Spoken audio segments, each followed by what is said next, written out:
हरे कृष्णा दोस्तों, कैसे हैं आप सब? ठीक ठाक, बढ़िया। चलो, बहुत अच्छी बात है। और मैं भी अच्छी हूँ, आप भी अच्छे ही रहिए। सावन का महीना चल रहा है, भोलेनाथ का महीना है ये, तो बात भी भोलेनाथ की होगी और मैं भोलेनाथ की ही बात कर रही हूँ। भगवान शंकर के 12 ज्योतिर्लिंग हैं ऑल ओवर इंडिया। उनमें से हर एक ज्योतिर्लिंग की विशेषता, उसके पीछे कहानी क्या है, कहाँ पर ये ज्योतिर्लिंग स्थित है, इसके बारे में चर्चा हो रही है। तो आज भी उसी चर्चा को आगे बढ़ाते हुए आए हैं ओमकालेश्वर ज्योतिर्लिंग के बारे में बात करने। ओमकालेश्वर ज्योतिर्लिंग के बारे में एक मैंने वीडियो प्रीवियस में भी बनाई हुई है, पहले भी बनाई हुई है। उसमें मैंने बताया हुआ कहाँ पर है, कैसे जाना है। तो इस वीडियो को देखने से पहले उस वीडियो को देख लेना, या इससे पहले देख लेना, बाद में उसे देख लेना, चलेगा, कोई दिक्कत नहीं है।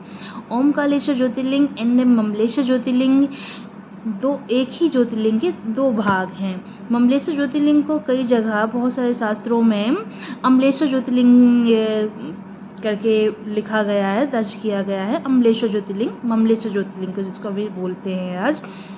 तो और मैंने अपनी प्रीवियस वीडियो में ये भी बताया था कि ओमकालेश्वर ज्योतिर्लिंग के पीछे 3 कथाएं आती हैं, जिसमें से एक कथा मैंने बता दी थी कि नारद मुनि जी विंध्याचल जी के पास गए थे, और जब विंध्याचल जी का उन्होंने वेलकम किया तो उसके बाद विंध्याचल जी अपनी काफ़ी तारीफ़ करते हैं, अपने ही आप से, अपने मुंह से अपनी तारीफ़ करते हैं। तो उनके बाद नारद जी उनसे बोलते हैं कि ऐसा नहीं है, आप ही सबसे श्रेष्ठ नहीं हो, आपसे भी कोई श्रेष्ठ है। उसके बाद विंध्याचल जी तपस्या करते हैं। पूरी स्टोरी डिटेल मैंने प्रीवियस वीडियो में बनाई है, तो ज़रूर देखिएगा। आज बाकी की दो स्टोरी आती हैं ओमकार ज्योतिर्लिंग के बारे में, उसकी चर्चा होनी है।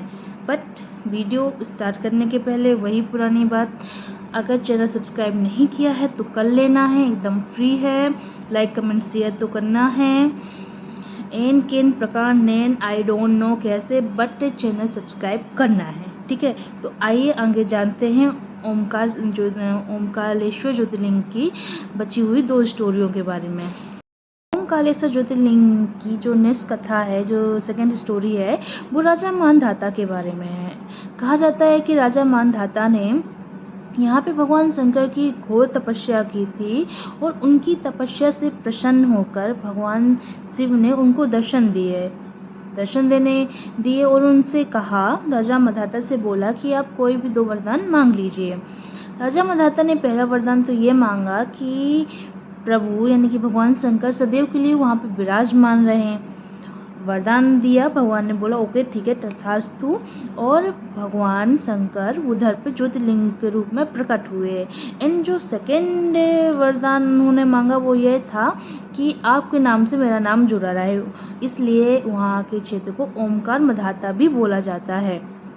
बहुत जगह ये भी बोला जाता है कि उन्होंने सिर्फ एक ही वरदान मांगा था, बट क्योंकि राजा माधाता की तपस्या से प्रसन्न होकर भगवान वहाँ पे ज्योतिर्लिंग के रूप में प्रकट हुए हैं, इसलिए बाद में लोगों ने ओमकार माधाता ये अपने आप जोड़ा गया है, उनसे जोड़ा गया है, वरदान नहीं मांगा। बट कई जगह स्टोरी में आता है कि उन्होंने 2 वरदान मांगे हुए थे। एंड यहाँ पर ये जो स्टोरी आती है नर्मदा नदी की भी आती है कि नर्मदा नदी में यहाँ पर स्नान करने का विशेष महत्व है। अगर कोई इधर आता है एंड नर्मदा नदी में स्नान करता है तो उसके सारे जो पाप कर्म हैं वो धुल जाते हैं। ये स्टोरी नर्मदा नदी के बारे में है, और जो पहले बताई वो ओमकारेश्वर ज्योतिर्लिंग की है। एक स्टोरी ऐसी भी आती है कि एक बार क्या हुआ, दानव और देवताओं के बीच में युद्ध छिड़ा।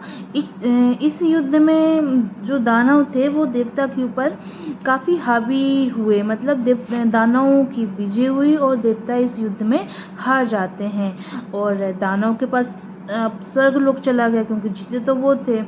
तब देवता क्या करते हैं, वो इसी क्षेत्र में आके, ओमकार जो क्षेत्र है, ओमकार पर्वत, इस क्षेत्र में आके भगवान शिव की पूजा अर्चना करते हैं, उनसे प्रार्थना करते हैं। उनकी पूजा अर्चना से, उनकी भक्ति से भगवान शिव प्रसन्न होते हैं और वहाँ पर ज्योतिर्लिंग के रूप में प्रकट होते हैं। और उसके बाद भगवान शिव जो दानव थे उनसे युद्ध होता है और उनको परास्त करते हैं।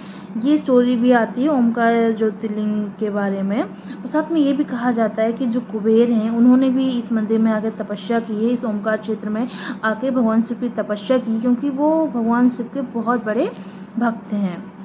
एंड जब भगवान शिव उनकी तपस्या से प्रसन्न होते हैं और कुबेर जी को दर्शन देते हैं, तो उस समय भगवान शिव अपनी जटा की एक बाल हटाते हैं, खोलते हैं और उससे कावेरी नदी उधर पे उत्पन्न होती हैं।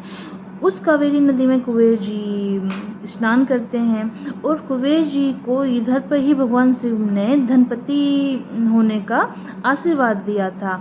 इस ओमकार क्षेत्र को, ये जो कावेरी नदी है, उस ओमकार पर्वत का पूरा परिक्रमा लगा के नर्मदा नदी में मिल जाती हैं और इसे कावेरी नर्मदा संगम भी बोलते हैं। एक स्टोरी ये भी आती है जो ओमकारेश्वर ज्योतिर्लिंग के बारे में है।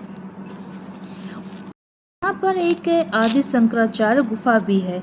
इस गुफा के लिए ये स्टोरी आती है या ये कथा प्रचलित है कि इस गुफा में आदि शंकराचार्य अपने गुरु श्री गोविंद पदाचार्य से मिले थे। आज के समय में भी यह गुफा शिव मंदिर के नीचे स्थित है, जिसमें आदि शंकराचार्य की छवि देखने को मिलती है।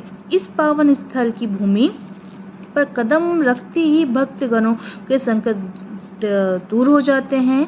यहाँ शिव भगवान के दर्शन कर लेने मात्र से ऐसा लगता है कि साक्षात शिव जी के दर्शन हो गए हैं। इतना ज़्यादा महत्व है इस जगह का। जिस तरीके से उज्जैन में महाकालेश्वर ज्योतिर्लिंग में भस्म आरती होती है, उसी तरीके से ओमकारेश्वर ज्योतिर्लिंग जो ये मंदिर है, यहाँ पर भगवान शिव की शयन आरती होती है। यहाँ पर भगवान शिव की मॉर्निंग में, दोपहर में, शाम को आरती तो होती है, साथ में शयन आरती भी होती है।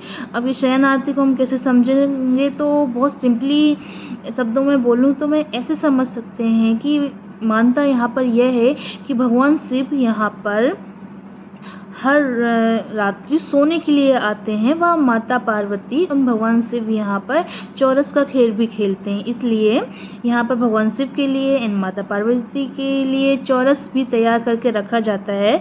इन जब मॉर्निंग में उठ के देखते हैं तो चौरस में बिछाई जो गोटी होती हैं वो यहाँ वहाँ थोड़ी सी बिखरी होती हैं।